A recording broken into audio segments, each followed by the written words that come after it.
Hello friends, welcome back to my channel Simna's food world. അപ്പോൾ ഇന്ന് ഞാൻ വന്നിട്ടുള്ളത് നല്ലൊരു ഹെൽത്തി ആയിട്ടുള്ള ഒരു ബ്രേക്ക്ഫാസ്റ്റിന്റെ റെസിപ്പി ആയിട്ടാണ് കേട്ടോ. അപ്പോൾ ഈ ഒരു ബ്രേക്ക്ഫാസ്റ്റിന്റെ പ്രത്യേകത എന്താണെന്ന് വെച്ചാൽ നമ്മളെപ്പോഴും ദോശയും ഇഡ്ഡലിയും അല്ല എന്നുണ്ടെങ്കിൽ ചപ്പാത്തിയൊക്കെ അല്ലേ കഴിക്കാറ്. അധികം മിക്ക വീട്ടിലും അത് തന്നെയായിരിക്കും. അപ്പോൾ അതിൽ നിന്ന് കുറച്ച് ഒരു വെറൈറ്റി ആയിട്ട് നമുക്ക് പെട്ടെന്ന് റെഡിയാക്കി എടുക്കാൻ പറ്റിയ നല്ലൊരു ഹെൽത്തി ആയിട്ടുള്ള ബ്രേക്ക്ഫാസ്റ്റ് ആണ്. അരിപ്പൊടി വെച്ചിട്ടാണ് നമ്മളിത് ചെയ്തെടുക്കാനായിട്ട് പോകുന്നത്. അപ്പോൾ നമുക്ക് പെട്ടെന്ന് തന്നെ കണ്ടു നോക്കിയിട്ട് ഇഷ്ടപ്പെട്ടാൽ തീർച്ചയായിട്ടും ട്രൈ ചെയ്ത് നോക്കുക. പിന്നെ എൻ്റെ ചാനലിലെ വീഡിയോസൊക്കെ ആദ്യമായിട്ട് ആരെങ്കിലും കാണുകയാണെന്നുണ്ടെങ്കിൽ ഒന്ന് സബ്സ്ക്രൈബ് ചെയ്യുക കേട്ടോ. അപ്പോൾ നമുക്ക് പെട്ടെന്ന് തന്നെ ഈ ഹെൽത്തി ആയിട്ടുള്ള ബ്രേക്ക്ഫാസ്റ്റ് എങ്ങനെ റെഡിയാക്കും നോക്കാം. അപ്പോൾ ഈ ഒരു ടേസ്റ്റി ആയിട്ടുള്ള ബ്രേക്ക്ഫാസ്റ്റ് റെഡിയാക്കാനായിട്ട് ഞാനിപ്പോൾ ഇവിടെ എടുത്തിട്ടുള്ളത് 1.5 കപ്പോളം അരിപ്പൊടിയാണ്. അപ്പോൾ അരിപ്പൊടി എന്ന് പറയുമ്പോൾ ഒരിക്കലും പുട്ടുപൊടി എടുക്കാനായിട്ട് പാടില്ല. നമ്മൾ അപ്പം അതുപോലെ ഇടിയപ്പൊക്കെ ചൂടാൻ ഉപയോഗിക്കുന്ന ഏറ്റവും നൈസായിട്ടുള്ള തരികളില്ലാത്ത പൊടി. അത് നമുക്ക് 1.5 കപ്പോളം ഈ ഒരു പാത്രത്തിലോട്ട് അങ്ങോട്ട് ഇട്ട് കൊടുക്കാം. ഇനി ഈ ഒരു പൊടിക്ക് ആവശ്യമായിട്ടുള്ള ഉപ്പും കൂടി നമുക്ക് ഈ ഒരു സമയത്ത് തന്നെ അങ്ങനെ ചേർത്ത് കൊടുക്കാം. ഇനി ഇത് നമുക്ക് നന്നായിട്ടൊന്ന് കുഴച്ചെടുക്കണം. അപ്പോൾ കുഴച്ചെടുക്കുമ്പോൾ ശ്രദ്ധിക്കുക, ഞാനിപ്പോൾ ഇവിടെ നന്നായിട്ട് തിളച്ചുകൊണ്ടിരിക്കുന്ന വെള്ളമാണ് കുഴക്കാനായിട്ട് ഉപയോഗിക്കുന്നത്. അപ്പോഴേ നമ്മുടെ ഈ ഒരു സ്നാക്കിന് അല്ലെങ്കിൽ ഈ ഒരു പലഹാരത്തിന് നല്ല സോഫ്റ്റ്നെസ് കിട്ടത്തുള്ളൂ കേട്ടോ. അപ്പോൾ ആവശ്യത്തിന് വെള്ളം ഒഴിച്ചിട്ട് ഏകദേശം നമ്മൾ പത്തിരിക്കൊക്കെ മാവ് കുഴക്കില്ലേ, നൈസ് പത്തിരിക്കൊക്കെ ആ ഒരു രീതിയിൽ നന്നായിട്ട് നല്ല സോഫ്റ്റ് ആയിട്ട് അങ്ങോട്ട് കുഴച്ചെടുക്കാനായിട്ട് നോക്കുക കേട്ടോ.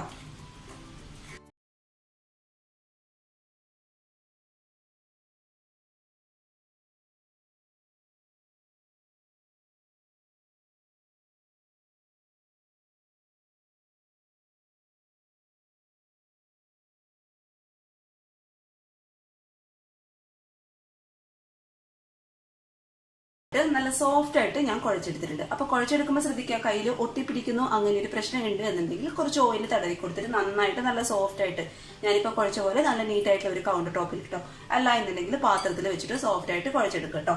ഇനി നമുക്ക് ഈ മാവ് ജസ്റ്റ് ഒന്ന് ആവി കയറ്റി എടുക്കണം. അതിനായിട്ട് നമ്മൾ സ്റ്റീം ചെയ്യുന്ന ഒരു പാത്രം എടുത്തിട്ടുണ്ട്. അതിലോട്ട് ഈ മാവിൽ നിന്ന് ചെറിയ ഉരുളകളാക്കി കയ്യിൽ വെച്ചിട്ട് ഒന്ന് ഉരുട്ടി ജസ്റ്റ് ഒന്ന് പ്രസ് ചെയ്ത് കൊടുക്കാം. നമ്മളിത് ഈ ഒരു ഷേപ്പിൽ ആക്കി കൊടുക്കുക കേട്ടോ. ഇനി നമുക്കിതൊരു പാത്രത്തിലോട്ട് അങ്ങോട്ട് ഇട്ട് കൊടുക്കാം.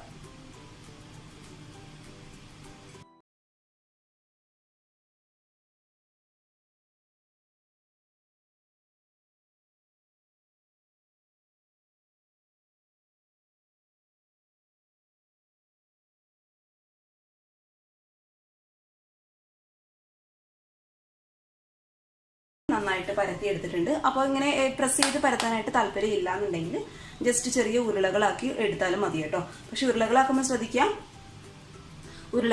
ശ്രദ്ധിക്കുക, ഒരുപാട് വലിപ്പമുള്ള ഉരുളകളാക്കണ്ട, കാരണം ഉള്ളു വേവാനായിട്ട് ബുദ്ധിമുട്ടായിരിക്കും. അതുകൊണ്ട് കുഞ്ഞു കുഞ്ഞു ഉരുളകളാക്കി എടുക്കുക കേട്ടോ.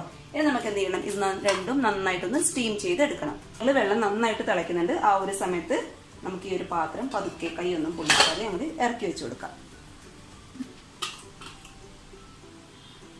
ഇനി ഇത് അടച്ചു വെച്ച് ഹൈ ഫ്ലെയിമിൽ ഒരു 10 മിനിറ്റ് കേട്ടോ. അപ്പോഴേക്കും നമ്മുടെ ഈ ഒരു ഇതൊക്കെ നന്നായിട്ട് കുക്കായിട്ട് കിട്ടും. അപ്പോൾ അടച്ചു വെച്ച് 10 മിനിറ്റ് നന്നായിട്ട് ഇതൊന്ന് സ്റ്റീം ചെയ്തെടുക്കാം.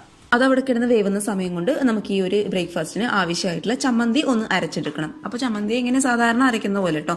അതിനായിട്ട് ഞാനൊരു മിക്സിയുടെ ജാർ എടുത്തിട്ടുണ്ട്. അതിലോട്ട് ഒരു 5-6 ചെറിയ ഉള്ളി, അതുപോലെ എരിവ് നിങ്ങൾക്ക് വേണമെന്നുണ്ടെങ്കിൽ ഒരു 1-2 പച്ചമുളക് കേട്ടോ. പിന്നെ ഒട്ടും എരിവ് വേണ്ടെന്നുള്ളവർക്ക് ഈ ഒരു പച്ചമുളകിന്റെ സ്റ്റെപ്പ് അങ്ങോട്ട് അവോയ്ഡ് ചെയ്യാം. ഞാനിപ്പോൾ എന്തായാലും ഒരു പച്ചമുളക് എടുത്തിട്ടുണ്ട്. പിന്നെ ഒരു 3-4 കറിവേപ്പില, പിന്നെ ഇഞ്ചി ഒരു ചെറിയൊരു പീസ്, അത് നമുക്ക് ഇതിലോട്ട് അങ്ങോട്ട് ഇട്ട് കൊടുക്കാം. ഇനി ഇതിലോട്ട് 1 ടീസ്പൂണോളം സാധാരണ നമ്മുടെ എരിവുള്ള മുളക് പൊടി ഞാൻ ഇട്ട് കൊടുക്കുന്നുണ്ട്. ഇത് ഒരു 1/4 ടീസ്പൂൺ ഇല്ല കേട്ടോ, അതിലും കുറവ് ജീരകം പൊടിച്ചത്. അഥവാ നിങ്ങളുടെ കയ്യിൽ പൊടിച്ചത് ഇല്ല എന്നുണ്ടെങ്കിൽ അതിന് പകരമായിട്ട് ഒരു 1/4 ടീസ്പൂൺ ജീരകം ഇട്ടാലും മതിയാവും കേട്ടോ. ഈ ഒരു ചമ്മന്തിക്ക് ആവശ്യമായിട്ടുള്ള ഉപ്പും കൂടി ഞാൻ ഈ ഒരു സമയത്ത് തന്നെ ഇട്ട് കൊടുക്കുന്നുണ്ട്. ഇതിലോട്ട് 1 കപ്പോളം തേങ്ങ ചിരകിയതും കൂടി നമുക്ക് ഇട്ട് കൊടുക്കാം. ഇനി ഇത് ആവശ്യത്തിനൊന്ന് അരച്ചെടുക്കുക. ചമ്മന്തി അരച്ചെടുക്കുന്നത് എങ്ങനെയാണെന്ന് അറിയാലോ, ഒരുപാട് അങ്ങ് അരഞ്ഞു പോകണ്ട. എന്നാൽ ഈ ഉള്ളിയും ഇഞ്ചിയും ഒക്കെ ഒന്ന് ഈ ഒരു തേങ്ങയിൽ കിടന്നിട്ട് ഒന്ന് ആ ഒരു ഫ്ലേവർ ഒന്ന് ഇറങ്ങുകയും വേണം. അപ്പോൾ ആ ഒരു രീതിയിൽ നന്നായിട്ടൊന്ന് ചമ്മന്തി ഒന്ന് അരച്ചെടുക്കാം.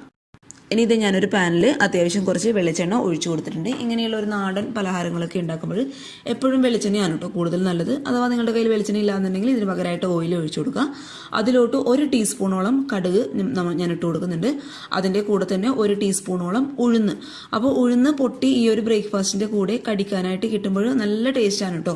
അപ്പോൾ ഇതുവരെ ഇങ്ങനെ ട്രൈ ചെയ്യാത്തവർ ഇങ്ങനെ കൂടുതൽ ട്രൈ ചെയ്ത് നോക്കുക. 1 ടീസ്പൂണോളം ഉഴുന്നും ഈ ഒരു കടുകിൻ്റെ കൂടെ അങ്ങോട്ട് ഇട്ട് കൊടുക്കുക. ഇനി ഇതിലോട്ട് കുറച്ച് കറിവേപ്പില കൂടി നമുക്ക് ഇട്ട് കൊടുക്കാം. അതിനുശേഷം ഇത് നമ്മൾ നേരത്തെ അരച്ച് വെച്ച ചമ്മന്തി കംപ്ലീറ്റ് ആയിട്ട് ഈ ഒരു പാനിലോട്ട് അങ്ങോട്ട് തട്ടി കൊടുക്കാം.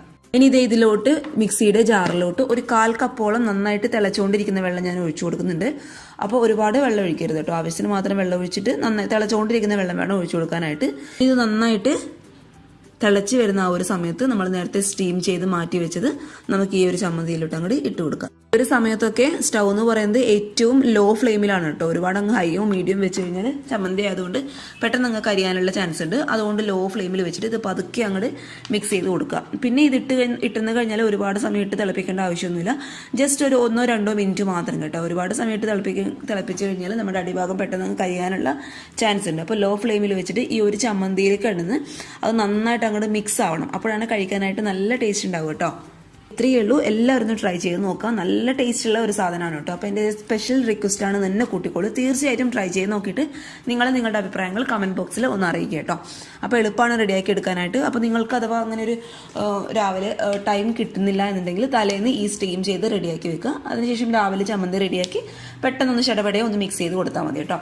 അപ്പോൾ എല്ലാവർക്കും ഇഷ്ടമായെന്ന് വിചാരിക്കുന്നു. ഇഷ്ടമാണെങ്കിൽ തീർച്ചയായിട്ടും വീഡിയോ ലൈക്ക് ചെയ്യുക. അതുപോലെ ഫ്രണ്ട്സൊക്കെ കാണുന്ന ആഗ്രഹിക്കുന്നവർ ഷെയർ ചെയ്യുക. പിന്നെ ആരെങ്കിലും വീഡിയോസ് ആദ്യമായിട്ട് കാണുകയാണെങ്കിൽ സബ്സ്ക്രൈബ് ചെയ്യുക കേട്ടോ.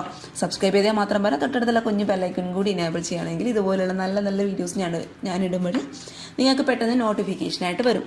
അപ്പോൾ എന്താ ഇത്രയേ ഉള്ളൂ. നാളെ ഒരു നല്ല വീഡിയോ ആയിട്ട് കാണുമ്പോൾ thank you for watching Simna's food world. By.